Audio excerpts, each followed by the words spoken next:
What's happening, fellas? It's your boy Hardcorn. We're back with more of that Tiger Woods goodness. Today we're facing off against that Latin Heat himself, Seve Ballesteros. He's a man that could overcome any sort of challenge. Had an illustrious 30-something years of golf before his untimely death in I think like 2004. Truly we lost a legend that day, but now he's going to lose to us. We're facing off on his legend compilations. I think it's number 3. Thankfully he doesn't have to switch discs a lot, which saves me a lot of time on my end. But Mr. Ballesteros is known very well for his ability to get out of very precarious and sticky situations. Like this, he shot himself into the rough, but now, well, he manages to get from the rough damn near onto the green.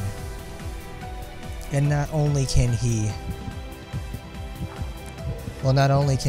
shoot very well from the rough and from the traps and everything, he's an exceptional putter, and he can finish like nobody's business. And the guy won like 3 or 4 Masters, so he's pretty good at what he does. And let me tell you, this guy, he keeps up with me the entire way. Everything I thought of, you know, he's gonna shoot something, you know, crazy, and like, oh, he's gonna miss from a certain amount of distance. No, he's gonna do it. He will sink it, and it legitimately surprises me when he actually misses at some points. Like from here, that's a rough shot, but he sends it home for an eagle. Man, that'll get you scared no matter how good you are. Like, if I undershot this and I didn't get an eagle right here, he would have won the hole. And that sets a real shaky precedent, because later on he is 1-to-1 every step of the way. This man does not mess up. More of a threat than some of the other ones. Mr. Ballesteros really enjoys himself a difficult course, or at least something that he can get a long drive on. Because anything that really starts to dogleg left or right, I mean, he can obviously do it. It's just that, you know, he wants to have some fun, so he's gonna get some nice hard drives and a couple of those really nasty lies to show you who really runs the show around here. Like right there, it's a nice 377-yard smack. He's gonna follow up like nearly right behind me. It's really good. He also has one of my favorite poses in the game for victory poses and disappointment poses as well. And that man is just pure fun.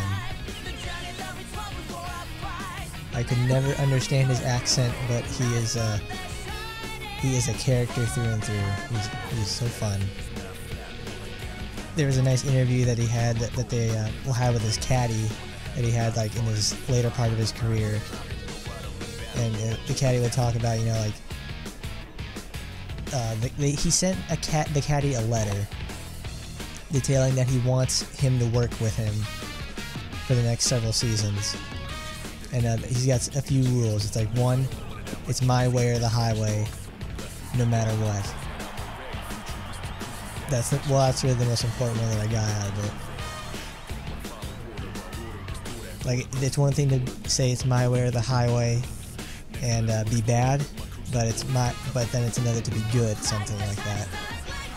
Yeah, that one right there got me really scared, because he's chipping in from a really high bunker and then manages to absolutely just nail it within inches.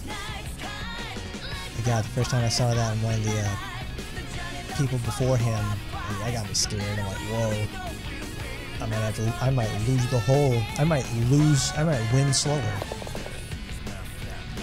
But his caddy then goes on to detail one of Mr. Ballesteros' greatest saves was when he was playing in like the European Masters, and he hit the ball, I think it was like the 16th or 17th hole.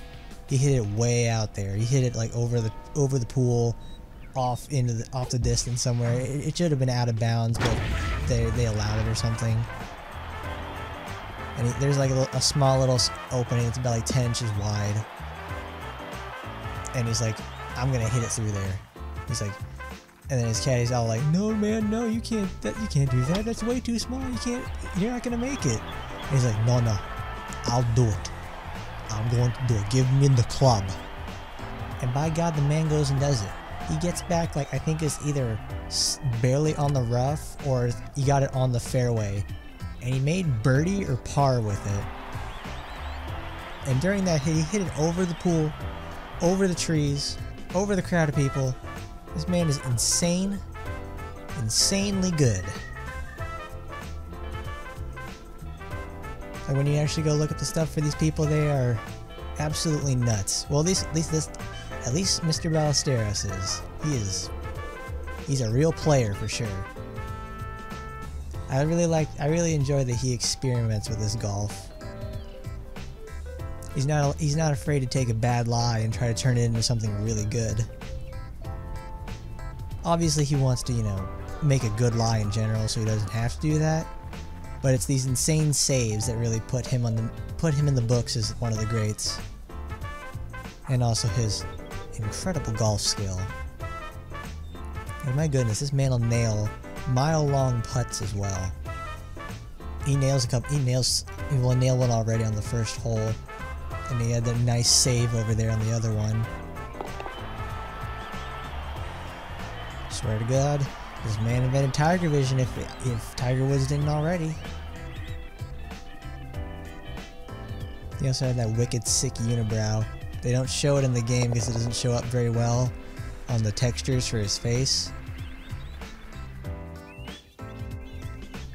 But he's got a wicked unibrow, and like, obviously people notice, but he does not care. He kept it to his death. Right, they picked some really least favorite of my courses. Not courses. They picked some of my least favorite holes, like this one right here. That it's like the. It's like the 8th hole of Coeur d'Alene. I remember doing this for the first time and spending a lot of time just trying to figure out what kind of power I need. Oh no, burp it. What kind of power I need to not shoot over the green when that should have been a really that's a ball and stance hole for sure. And then I've had to do the Coeur d'Alene one several times after that, and I never knew it until very recently. And then I'm using ball and stance here, and it's just fantastic. But that's the thing with all the legend battles, is that you have to, well, obviously they're gonna hit as close to the pin as possible. Like they're not gonna miss. Like if they're within, I think, like 8 feet, they're just gonna hit. They're not gonna miss, and you have to account for that. Other people may do so, but not them. Some other characters, though, are more keen on putting from longer distances, and they'll make it. Or they're really good at playing the front rather than the back. Or they're better drivers and rather would play they're bad drivers but play a better short game. It's something like that. It's a little semantics, and that make it a different challenge throughout. Frankly, since I did so well thus far in the PGA Tour, I've gotten to have all my stats ready for them when for the inevitable happening. Like, I'm out driving them on every hole. I'm making it in the green in pretty much 2 every time. And that's pretty much what you need to do against them, is you have to make it on the green in 2. Pretty much be eagle ready, because they get on the green in 2.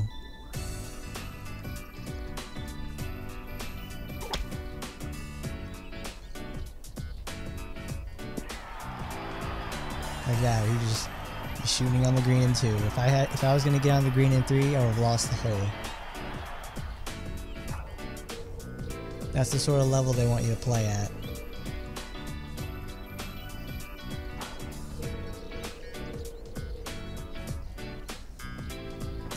it wasn't until I did a Gary Players challenge that I was able to really think about, you know, or more or less think about how am I going to accomplish the things of, well, why is he getting to the hole, so close to the hole every time and I can't? There's got to be something I'm doing wrong, and there was. I was not using the ball and stance stuff. And then when I went back and tried the challenge again, but this time using that sort of stuff, I won super easily. They really milk it in this game. They really milk it in this one for their new ability they want you to use. I haven't played any of the others, and I hope it stays in there because this is a very, very good feature. I can tell if you didn't really think about this game too much, you would find that feature sort of underrated or never use it and wonder why you can't hit so close. I mean, the damn thing's like a 180-yard flop shot. It's insanely good, and it has so much utility that I can't even stop describing just how good it is. I just think I spent like 6 episodes already just talking about how much it's changed my life. My goodness, I'm talking to Oprah Winfrey or something because I'm so excited about it. Oh,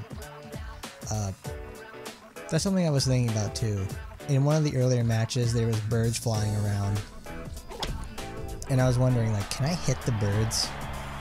Can I hit the birds to see what happens, or if I get a money bonus or something?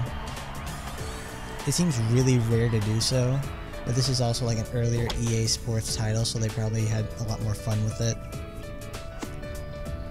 I really wish they could, because this is also the time when they had EA Sports Big. So you had like a SSX Tricky, NFL Street, NBA Street Volume 1 and 2. Those games. I really wish they had a golf version of that. It would essentially just be Hot Shots Golf, but since they have the licensing for the PGA stuff, they could use actual people, like they did with the NBA. Because that would be really fun. I bet it exists, but it's sold so poorly compared to stuff like NBA Street or NFL Street or SSX or the SSX series. Because goddamn, I know I'd like it. I know, maybe not other people though. Golf's very subjective for people. Like when people talk about golf, it's there he goes. He misses for the first time, and I love that. I love that negative reaction. He's like just face palms. He's pissed. He's mad that he's about to lose the hole to amateur hour over here. We're slaying giants, folks. We're slaying them.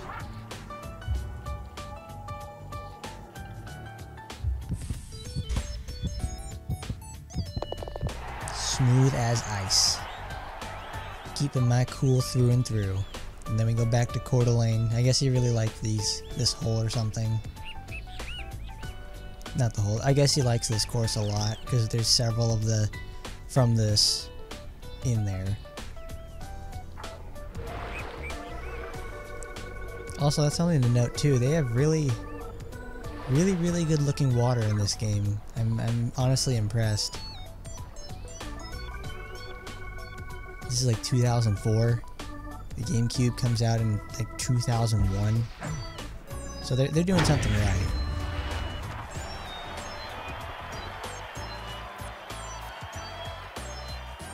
Like, I don't think it reflects any. Nah, it didn't reflect that. Oh, it didn't reflect that dock area, but it has the reflections of the sky and the clouds. That's probably the only thing it'll reflect is the skybox. But here I would figure, you know, Ballesteros would try to go for the green in 1. I've yet to see him do that. I've yet to see any of them do that. Because I'm on the green in 1. That puts me at an immediate advantage.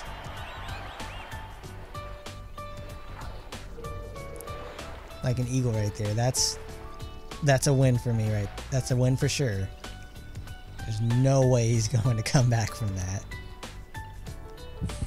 I am well and truly one stroke ahead.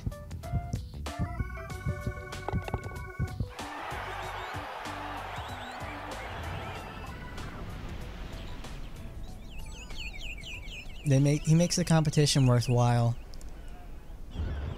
All the rest of these guys after him are the people after him are Ben Hogan, Gary Player, and what's his name? Jack Nicklaus. There's probably another one that I'm forgetting. But well, obviously Tiger Woods is after them, but you have to do all the other ones first. I imagine Tiger will be very difficult.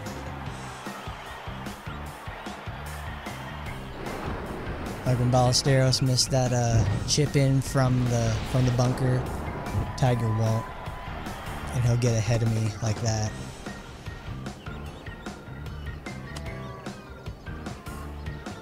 And right there, he made that insane. My God, if that was any worse, he would absolutely freaking kill me.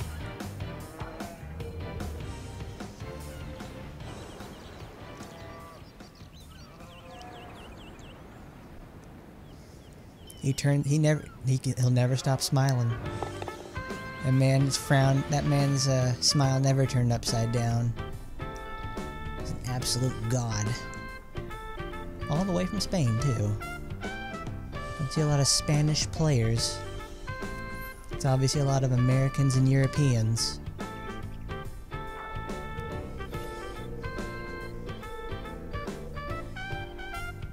He played a lot at St. Andrews. That was a course that they have a lot of footage of him there at St. Andrews because he competed in a lot of European tournaments. There's a really good one out there of him facing off against Jack Nicklaus. And it was like, I think it was the first time Jack Nicklaus had been there over at St. Andrews.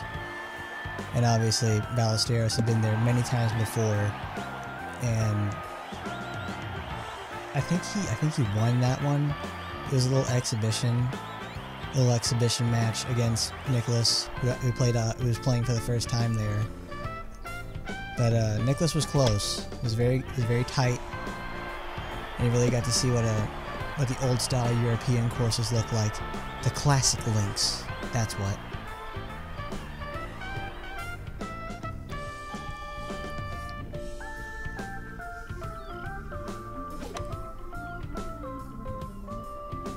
That's the thing about St. Andrews too. It's got a lot of traps, and it has amazing amounts of wind. I can see why he would like this course so much, because not only is there, but there's the course is challenging itself, but there's a lot of natural challenges as well. Especially that goddamn wind. Like seriously, it's like a damn hurricane over there. Like, how do you even play in that?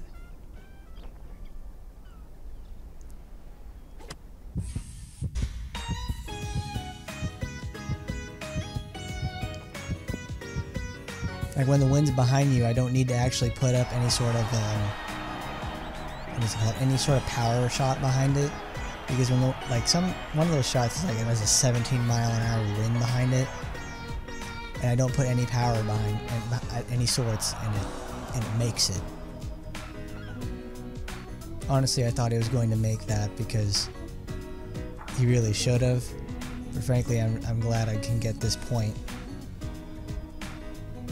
because I don't know what it's supposed to look like when after a certain point you're going to tie. But this is one of those that the game drags really long, so we get to find out what happens to the after you tie too many times and the person is up by so many points. Because previously you've always won by like 6 or 7 points above, and they can't come back from that really. So what happens when there's no chance for them to come back after a certain point? They just determine, I guess, whatever hole is going to win it for. I think this isn't stroke play. Stroke play is obviously the one where you get all the, where we score like 103 points under. This is a match play, I think,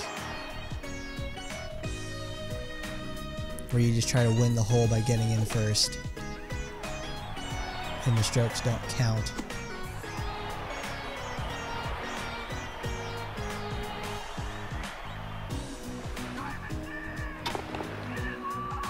There he goes. He brings it in for birdie. He could. I wish he got a hole-in-one there, just to show that he's not messing around, or that the AI is starting to try to give him catch-up stuff. I swear there was a bug in one of the earlier matches where, what's it called? I was trying to drive off of something, and it would, no matter the distance I swung on the club, it would just give me some sort of it would shoot the maximum distance whether it was in ball and stance or not. It was incredibly annoying. I feel like it's some sort of comeback mechanic they give and only give at that certain point.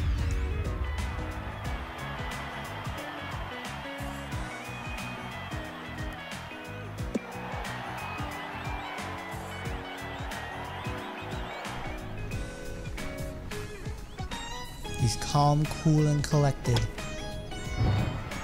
He's the Spanish Thunder. He's Seve Ballesteros.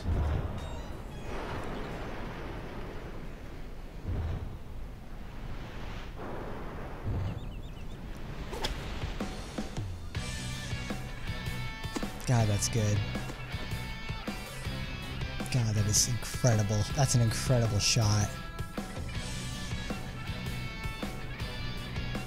He goes from the fairway, bounces it off one rough, bounces it off another rough, and gets it onto the green. I swear he's a magician with the freaking ball.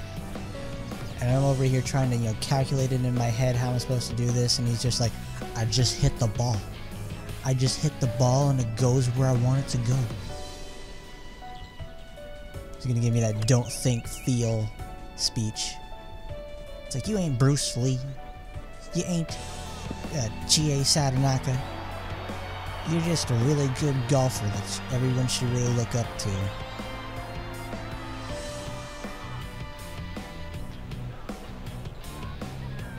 God damn, look at that. He was far and he still made it. Give me that toothy grin and they just look at me like, alright. How are you gonna follow up that one there, chump? You big ninny. You nincompoop your pants. Poop your pants in fear. Yeah, I got a birdie though. I tied him up.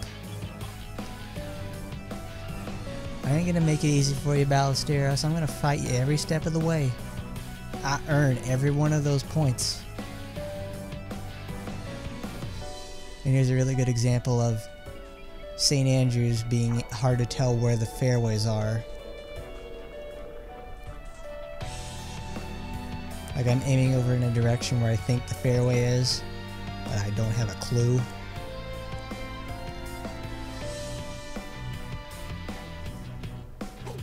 That's not really very good. They could have used a little better colors. Maybe that's a thing with Dolphin. I don't know.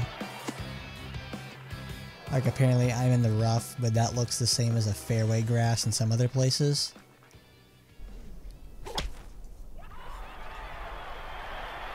And now I get to pull my own Ballesteros moment and get myself out of the rough and onto the green in two. Like, how's he gonna do it? What's he gonna do? This one I know he's not gonna make it. He's 35 feet away and every single one of them misses after 30 feet.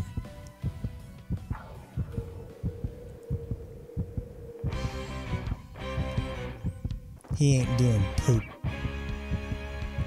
The only thing he's gonna be doing is pushing up daisies. And that's mean. That's not right.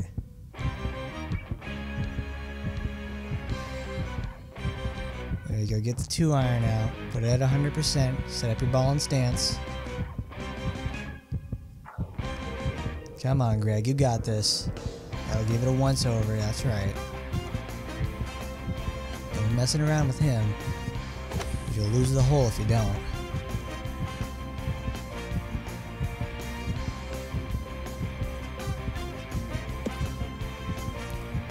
Bounces it off the fringe and onto the green. That's 20-something feet. He's going for an eagle. He's 35 feet away. He barely missed. It's freaking scary stuff.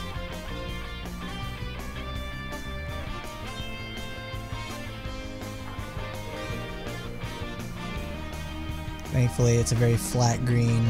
It's also pretty quick. Slow greens are like the absolute worst, though.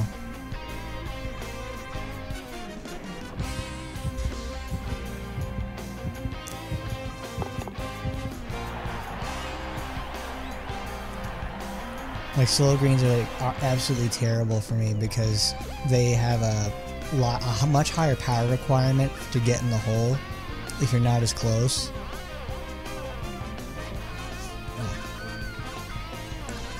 Like, if you're not close, they're gonna have some sort of inane power requirement, and like you'll be really prone to missing or overshooting it in general. And I really hate that because it's got shit like 2.5 feet left and like 2 and 4 feet far. And it makes me think like, oh man, I'm gonna mess this up. I'm gonna mess up real hard. Because it's really picky after a certain point. Because then there's stuff like Emerald Dragon where I can shoot through the rough, but it takes 55 feet of shooting long, which is like I'm essentially hitting a baseball. I'm pretty much hitting like a fastball across the green. But that's just to break through the rough.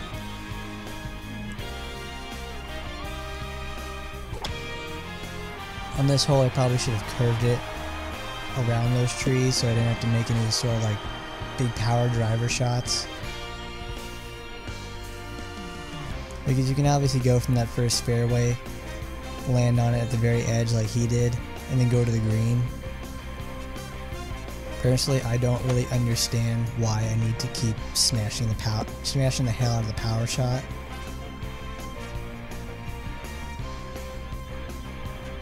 God, that was scary. That would have been a double eagle. No, this is a par 4. That would have just been eagle. Getting a double eagle in a par 4 is a hole-in-one. Man, that's rough stuff. You heard the cheers. He knew how close he was. Now I've got to follow up the show.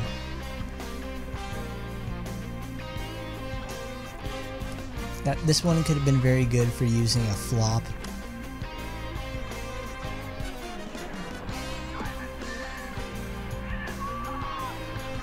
I probably could have gotten even closer, about 3 feet with it.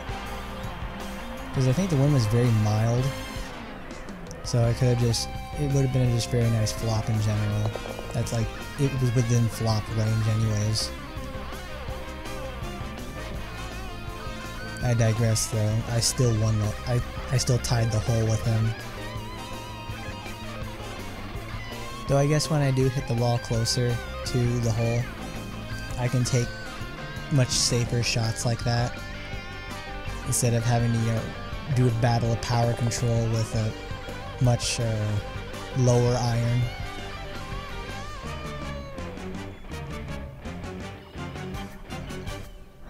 But it's winding down here on the Legend compilation. My win is in sight. But he's going to keep fighting me every step of the way, and I don't mind that one bit. He's good competition, and frankly that's what I need in a time like this. Because I can't really keep going in the tour because I'm getting bored and tired of all that stuff. I'll probably post something about, making a lower score, but that may or may not happen. I'm trying to wind this series down as much as I can so we can finally face off Tiger. Something I've been wanting to do for a long time.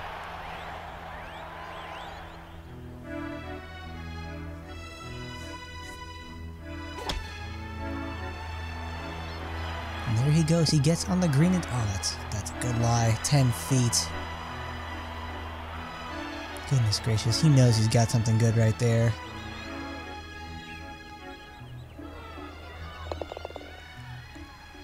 Makes it in with an uphill battle. He may have made it in though, but that's not good enough, Seves. This one's for the win. And I'm gonna take home that brand new trophy and over $1.5 million. Because you never won a single hole from me. And there it is, that sweet, sweet last hit of the cup. And I drink from the cup and it tastes like victory against Seve Ballesteros.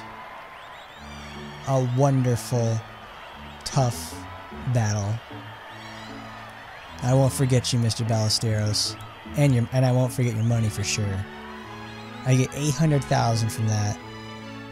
And along with that $800,000, I get another, well, I think $400,000 as well. It was long fought, long-winded, but lots of fun. Thanks for showing up, everyone, and coming and hanging out here. I'll see you next time.